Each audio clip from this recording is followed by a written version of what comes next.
Fala, nação rubro-negra, muito boa tarde, Deco na área, mais um Mengão 16h30, análise tática de Barcelona de Guayaquil e Flamengo pela quarta rodada da fase de grupos da Taça Libertadores da América. Jogão de logo mais às 19h15, horário de Brasília, jogo em Guayaquil. Nação, lembrando a vocês que hoje tem Flá TV, tá? A partir das 17h15, pré-jogo, com o Emer Show, Raul Plasma e com o Deco SRN como comentarista convidado. Agradecer a todos vocês aí pelo apoio, tá? A galera que está conhecendo o canal pela primeira vez, se inscreva no canal, deixe seu like, compartilhe com os amigos, acione o sininho de notificação, que é importantíssimo para que o canal possa crescer cada vez mais. Estamos chegando à marca de 180 mil inscritos e com a ajuda de vocês conseguiremos alcançar números muito maiores, né? Agora a minha meta é chegar o mais rápido possível em 200 mil inscritos, tá bom? Então vamos lá, nação, vamos começar aqui falando sobre o time do Barcelona de Guayaquil. Geralmente no nosso pré-jogo eu gosto de analisar um pouquinho mais o time adversário, tá? Então muito provavelmente o Barcelona de Guayaquil deverá entrar, tá? Vamos lá, vamos colocar aqui para vocês, tá? Pegar a caneta. Tá? Dá para ver bonitinho, tá? O goleiro é o Burray, tá? Burray. O lateral direito aqui, que é um jogador importantíssimo nesse sistema de jogo 4-2-3-1, né? Do Barcelona de Guayaquil, né? O Bustos adora esse sistema de jogo. Esse sistema de jogo foi utilizado na derrota do Barcelona para o Flamengo, em vários jogos que eu acompanhei do Barcelona de Guayaquil. Então, joga o Byron Castillo, jogador importantíssimo, tem como forte o apoio ao ataque, né? Os dois zagueiros pela direita, o Aimar, que é o Rodrigo Caio do time deles, tá? Pelo lado esquerdo, que para mim é o ponto fraco do miolo de zaga do time do Barcelona de Guayaquil, o Riveiros.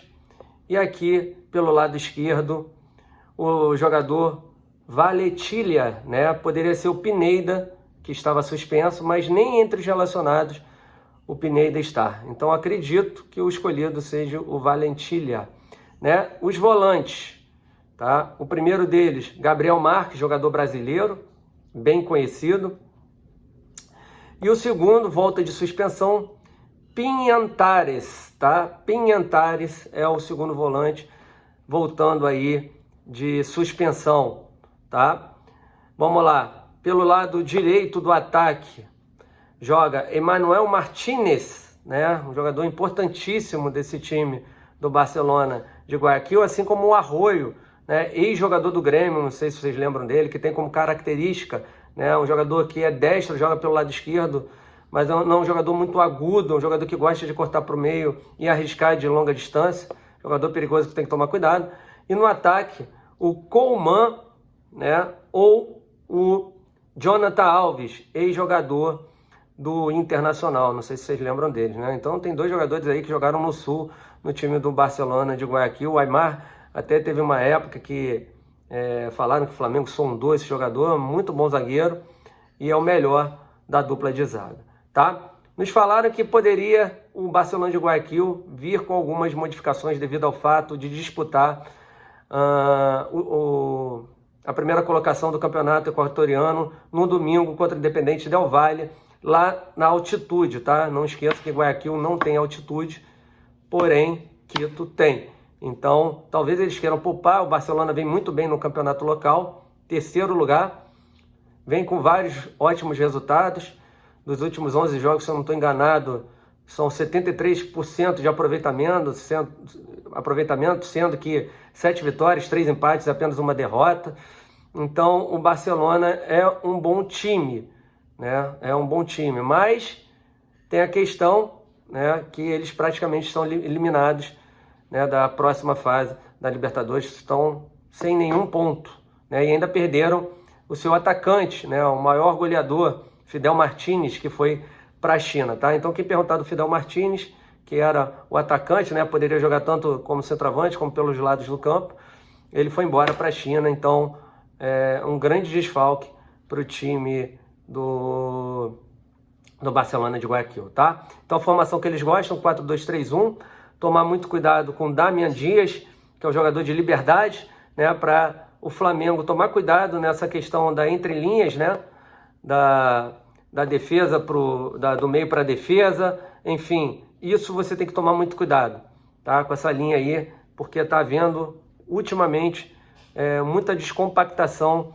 entre as linhas defensivas do Flamengo, né? Isso aí a gente vai falar um pouquinho mais à frente, tá? Então muito cuidado com esse jogador. A linha de 3 são jogadores, né, com uma certa habilidade, porém não são muito agudos, né? Nem o Emmanuel Martins e nem também o Arroyo, né? São jogadores que cortam muito para o meio e arriscam. Uma da característica desse time do Barcelona de Guayaquil é arriscar muito de fora da área, tá? Então vou tirar aqui um pouquinho a prancheta para a gente falar aqui alguns pontos positivos aí do Barcelona de Guayaquil, né? Dentre eles o lateral direito Byron Castillo, né? Um jogador que é muito incisivo, um jogador muito no 1 contra 1, jogador agudo, né? Que a defesa do Flamengo terá que tomar muito cuidado. Em contrapartida, é um jogador que deixa muitos espaços defensivos, né? O Barcelona de Guayaquil tem um outro tipo de problema, que é a recomposição defensiva. E aí o que acaba acontecendo devido ao fato de terem dificuldade nessa transição defensiva? Acabam fazendo muitas faltinhas ali na intermediária, né? Na intermediária ali de ataque ali, né? do Barcelona, né? Para parar a jogada, para não deixar o time adversário ter uma transição rápida, ofensiva, né? E aí com isso, fazendo esse tipo de falta, eles conseguem se organizar melhor defensivamente, tá? Isso pode acontecer muitas das vezes. Muitos me perguntam, Deco, o Barcelona de Guayaquil joga com marcação alta, joga com marcação pressão? Eles tentam fazer isso, mas muitas das vezes deixam muitos buracos, assim como aconteceu com o Flamengo nesse último jogo contra o Independente Del Valle, né? A gente não sabia se o Flamengo estava marcando certa hora meia pressão, tinha hora que era pressão total, mas as linhas não compactavam, então ficava um espaço muito grande entre algumas linhas. Então isso é uma coisa que o Flamengo tem que consertar com urgência. Esperamos que hoje não tenhamos tantos buracos na questão de entrelinhas, né, dos volantes e zagueiros, né? Lembrando a vocês que o primeiro gol do Independente Del Valle foi originado devido a isso, a uma questão de uma compactação mal feita, né? O Flamengo num 4-1-4-1, e aí ficou um buraco entre os 4 homens de meio, né? Entre o Gabigol e o Arão, e aí os jogadores do Independente Del Valle souberam se posicionar muito bem nas costas desses 4 homens, né? Um deles ou 2, e mais 1 ou 2 atrás do Arão, e aí dificultando a vida, né, dos defensores do Flamengo. Então o Flamengo tem que tomar muito cuidado, né? O Arão, se jogar, deve jogar, porque o Flamengo, infelizmente, está cheio de desfalques, que a gente vai falar agora, tá? Então essa é uma preocupação aqui minha e provavelmente da nação rubro-negra. Quais seriam? A marcação dos volantes, né? Eu particularmente prefiro que o Flamengo jogue num 4-2-3-1, que é uma proteção maior do que jogar num 4-3-3 ou jogar num 4-1-4-1, onde eu vejo que o Arão fica exclusivamente sozinho ali, né? Há esse problema ali na marcação do Arão, ele está com dificuldade de ser o único volante. Acredito que com a entrada de um outro jogador ali ao seu lado, melhoraria muito, até mesmo porque a gente vê que muitos jogadores do Flamengo ainda não entenderam a ideia do nosso treinador, do Domi, né? Com uma dificuldade de assimilar as suas ideias do jogo posicional, né? E eu acho que aí, o que acaba acontecendo? Os jogadores do Flamengo, devido a esse fato de agora estarem jogando apenas no posicional, antigamente jogavam muito no funcional, mas de vez em quando um posicional, mas o Everton Ribeiro, a Arrascaeta, tinham mais liberdade de sair daquela posição que eles foram colocados para uma outra faixa de campo. Hoje a gente já não vê isso, então há uma dificuldade na assimilação, sim, devido ao fato, talvez, da falta de tempo para treinamento. Porém, a gente espera que o treinador possa rever esses conceitos e mude um pouquinho, né? Porque, volto a falar, há muito espaçamento entre as linhas do Flamengo, tá? Com isso, sempre jogadores adversários com muito espaço para poder criar, construir e finalizar, tá? E tem que tomar muito cuidado com isso. O time do Barcelona de Guayaquil finaliza muito de fora da área. Então, o jogador do Flamengo tem que encurtar o espaço. A gente vê muito acontecer hoje, né, desde que o Dome entrou, os jogadores adversários tendo muita liberdade para poder finalizar, né, sem o jogador chegar junto do seu adversário. Então, uma coisa que me preocupa também é essa questão de aproximação aos jogadores adversários, encurtamento, né, das linhas, para que o time adversário tenha alguma dificuldade, tenha muita dificuldade para poder criar e finalizar contra a meta do goleiro César hoje, tá? Então, é uma análise assim de pontos positivos, e agora a gente vai falar de alguns pontos negativos. O Barcelona de Guayaquil tem como fragilidade, volto a falar, a recomposição defensiva, a transição defensiva, principalmente dos laterais e dos volantes. O zagueiro, o Riveiros, não é essa bola toda, tá? E o Flamengo utilizou na última partida contra o contra o Barcelona de Guayaquil no Maracanã, que o Flamengo ganhou de 3-0, jogadas de bola parada, tá? O Flamengo fez 3 gols, um deles foi de pênalti, os outros 2 de jogadas aéreas, né, em cima dos zagueiros adversários, apesar que o jogador Aimar saiu logo na metade do primeiro tempo lesionado, e aí fez uma falta danada ao time do Barcelona, né? Então, pontos fracos, ao meu ver, questão da parte defensiva, né? Eles têm algumas dificuldades em bolas aéreas, até mesmo vide ao jogo contra o Flamengo. A recomposição defensiva, transição defensiva, laterais voltando com lentidão, né? Principalmente o Byron Castilho, também os 2 volantes. E aí, cara, o Flamengo tem que ser esperto, né? E mudar um pouquinho o que vem acontecendo com o Dome, né? Questão de muito toque lateral, tendo que ser mais vertical. O que pode atrapalhar hoje o Flamengo, na minha visão? O Flamengo hoje está com um time na conta do chá. Hoje, provavelmente, o Flamengo será, né, devido a esse fato do João Lucas ainda não ter chegado a Guayaquil, deverá chegar muito cansado. O Flamengo poderá ir a campo com César, na minha visão, René, na lateral direita, devido ao fato de João Lucas estar chegando agora. Na zaga, há uma dúvida para mim, se será Tuller ou Léo Pereira. Pode ser que depois do 5-0 o nosso treinador dê uma chance ao Tuller. Se o Tuller jogar, Rodrigo Caio vai para o lado esquerdo. Se não, Rodrigo Caio do lado direito, Léo Pereira do lado esquerdo. Na lateral esquerda, Ramon, acredito eu, jogador muito bom no apoio ao ataque, tá? Aí, cara, há uma questão do sistema de jogo que o Flamengo irá entrar, mas as peças não deverão ser diferentes destas que eu colocarei agora. Meio campo com Arão, Gerson, Thiago Maia, na frente Everton Ribeiro, Pedro e Arrascaeta. E aí vocês vão me perguntar, Delco, mas ele virá com 4-2-3-1, virá com 4-1-4-1, virá com o 4-3-3? Podemos mostrar rapidinho aqui para vocês como é que ficaria, tá? Então, gente, esse aqui seria o Flamengo, né, no 4-2-3-1. Se você entra com 4-2-3-1, né, César, na lateral direita acredito que o René, devido ao fato do João Lucas estar chegando agora, né? E aí do lado esquerdo, Ramon, os 2 zagueiros, pode ser Rodrigo Caio e Léo Pereira, né? Rodrigo Caio e Léo Pereira, né? Rodrigo Caio e Léo Pereira. Ou então iria para cá o Rodrigo Caio e o Tuller aqui pelo lado direito, né?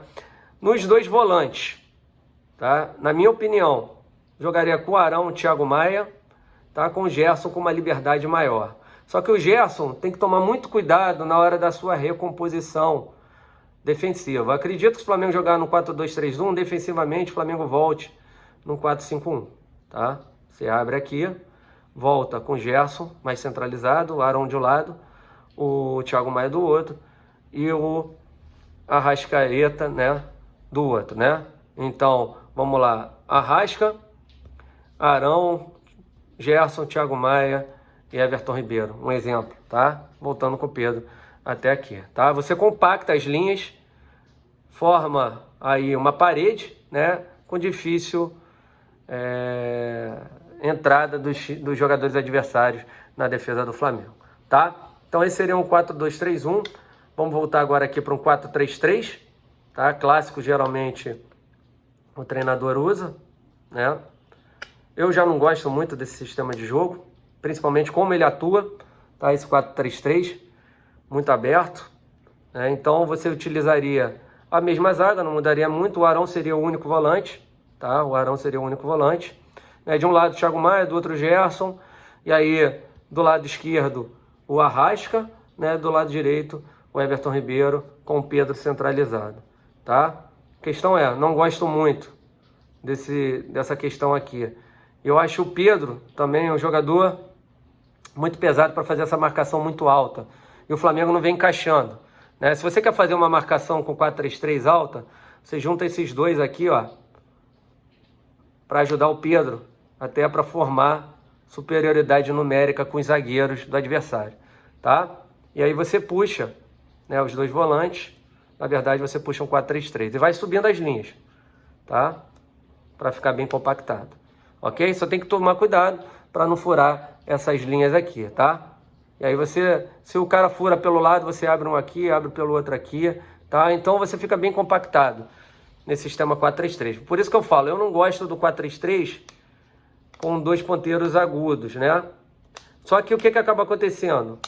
O Flamengo hoje, no seu elenco, não tem esses dois ponteiros agudos. Quem seria esse ponteiro agudo? Fica complicado. Falei ontem na minha live, tá? Lembrando a vocês, falei isso ontem na minha live, que você poderia ter uma saída para isso. Quem poderia ser o agudo do time do Flamengo? Caso o João Lucas pudesse jogar, né? No caso é aqui, desculpa, o João Lucas do lado direito, aqui do lado esquerdo entraria o René, ok? Lateral esquerdo. Você poderia perfeitamente tirar um desses volantes, tá? Mudaria para um 4-2-3-1 na minha visão, mas com eles mais abertos, não deixaria um 4-3-3, tá? Um 4-2-3-1, se ele quer uma coisa de mais profundidade, até para ver uma proteção maior com esses dois volantes. Colocaria o Ramonzinho aqui, um jogador que para mim, tá? Na minha visão, Deco SRN, tem muita capacidade de fazer uma dobradinha com o René, para dar essa profundidade aqui. E até jogar nas costas do Byron Castilho, tá? E aí, aqui você teria o Everton Ribeiro e o Arrascaeta mais no centro, podendo mudar para um 4-4-2, né? Que eu falo às vezes que é um 4-2-2, né? 4-2-2-2, tá?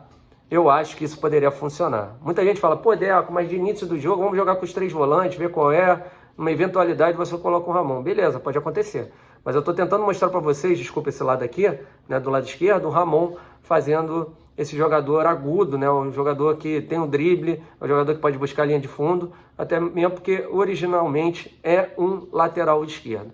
Então, no banco do Flamengo hoje só vejo isso. Tem o Guilherme Bala, mas ainda está muito verde. O Ramon já entrou no Fla-Flu, se eu não estou enganado, no lugar do Everton Ribeiro. Então, acho perfeitamente que ele poderia fazer essa função e ainda liberaria o Arrasca para ser esse jogador que poderia encostar mais no Pedro. Acho que seria uma coisa aí interessante a ser pensado, tá? Até mesmo porque o Pedro é um jogador mais de área. Você precisa de jogadores que procurem a linha de fundo. Esse jogador aqui, né, no caso do lado esquerdo, seria o Ramon, né? O Everton Ribeiro não faz muito isso. E a gente não tem hoje outro jogador no banco de reserva. Volto a falar, o Guilherme Bala. Mas o menino ainda tá novo demais, né? Será que conseguirá? Enfim, eu vejo mais essa questão do Ramon, né? Mas vamos lá, vamos esperar, né? Se houver a necessidade, o Guilherme Bala entrará e com certeza terá todo o nosso apoio, se Deus quiser, possa ter êxito, né? Mas a gente hoje está devido a esse fato, né, de 11 jogadores fora, né, 7 devido a testar positivo, mais 2 que estão no Brasil, né, devido a lesões, mais um suspenso por cartão vermelho, que é o Gustavo Henrique, e o Gabigol, que está machucado, tá? Então, para mim, o melhor sistema seria o 4-2-3-1. Não gosto desse sistema de jogo também, o 4-1-4-1. Você poderia jogar com o Arão, tá? Centralizado. Foi assim que o Flamengo tomou gol, né? Com 2 jogadores mais por dentro, Gerson, Thiago Maia, de um lado aqui Everton Ribeiro e Arrasca, tá? Eu particularmente não gosto, sempre acaba acontecendo, mostrar aqui para vocês, né, de um jogador entrar, né, se você puxar uma marcação pressão, vamos lá, vou mostrar aqui para vocês, tá? O que acaba acontecendo? Há um recuo de uma saída de bola,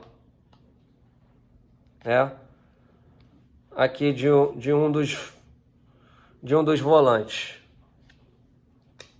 Deixa eu pegar aqui, só para mostrar.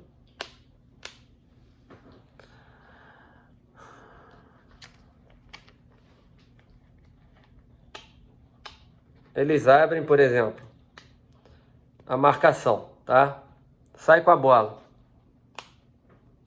O Pedro, eles abrem totalmente o time para saída de bola, tá? Então abriram o time, é isso que geralmente todos os times agora estão fazendo, tá? Então vamos lá. Bota dois laterais abertos. Vai o Pedro em cima dele, vai a Arrasca em cima, né? Abre todo o time, ok? Vai no zagueiro sem necessidade. Esse aqui vai também, tá? Vem esse jogador buscar a bola aqui, ó. Tem dois caras, tá? Vem mais esse jogador buscar a bola aqui, tá? E aí eles posicionam sempre atrás, tá? Eles pegam os três jogadores, acabam utilizando um 4-3-3, né?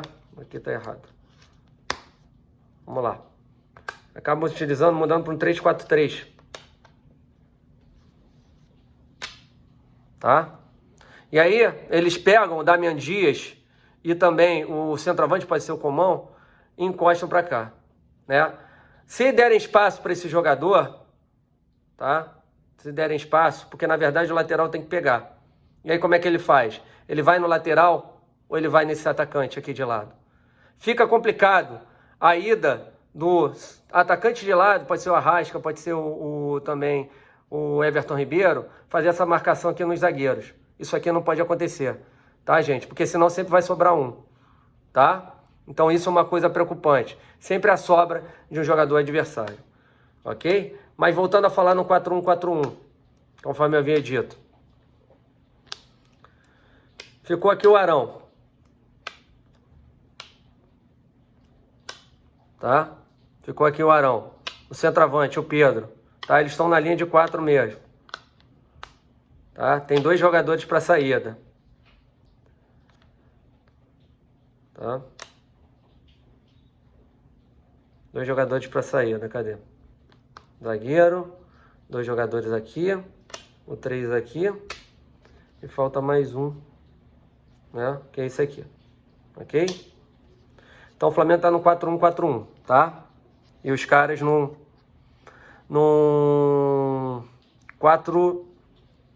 4-2-3-1, tá? O que acaba acontecendo? O Flamengo vai nesse jogador aqui e vai nesse, ok? Aqui você tem inferioridade numérica. Aqui tá o Everton Ribeiro, aqui o Arrasca, ok? O que acaba acontecendo? Se fizerem marcação-pressão, sempre sobra um aqui para saída de bola. Você teria que marcar com os laterais aqui, tá? E aí fica o atacante sobrando, tá bom? Então, cara, sinceramente, se o jogador for para cá, você tem uma questão de uma sobra, né, desse jogador. E aí pode ser uma coisa interessante, você puxar o jogador de meio para cá para marcar o zagueiro central, tá? E aí sobra aqui, sobem os dois e a zaga sobe mais um com esse na sobra. Você forma aqui, mata o time dos caras, tá? Então tudo tem que ser muito bem pensado, tá? Sempre tomar cuidado para não ter, né, uma superioridade numérica do adversário, ok? Então, esse que é o problema. O Flamengo tem que saber se montar taticamente, tá? Mas vamos lá. Então é isso aí, nação. Esperamos aí. O Flamengo tem que tomar muito cuidado. Volto a falar com o Damian Dias, também com o nosso grande lateral direito, Byron Castilho, jogador de muita qualidade técnica, um jogador que apoia demais o ataque, porém tem como ponto negativo a recomposição. Então o Flamengo tem que jogar muito em cima dos laterais, tá? E também conseguir, né, um espaço entre linhas, entre os zagueiros e também os volantes, tá? Eles tentam fazer uma marcação-pressão, mas essa marcação-pressão não é tão aguda, beleza? Então fica aí minha dica, meu sistema de jogo preferido seria o 4-2-3-1, tá? 4-2-3-1, com os 3 volantes de início no decorrer da partida. Flamengo precisando de profundidade, coloca o menino Ramon para fazer aquela função, né, e o João Lucas na lateral direita, tá? Então é isso aí, nação. Daqui a pouquinho começaremos a nossa análise na Flá TV. Agradecer a todos vocês, muito obrigado aí pelo carinho, pela atenção. Conto com vocês aí no nosso pós-jogo, tá? Isso aqui é muito especulativo, porque não sabemos como ele irá vir para o jogo, nem o Domi, nem o treinador do Barcelona de Guayaquil. Temos a ideia, né, que ele sempre joga no 4-2-3-1, mas há a possibilidade do Bustos poupar alguns jogadores devido ao fato de querer disputar a liderança do campeonato no domingo contra o Independente Del Valle na altitude, tá? Então fiquem com Deus. Mais ou menos às 11h15 faremos o nosso pós-jogo no Família Gil do Fernando Gil, lá para 9h15, tá? Então fiquem com Deus, saudações rubro-negras, até mais tarde, fui!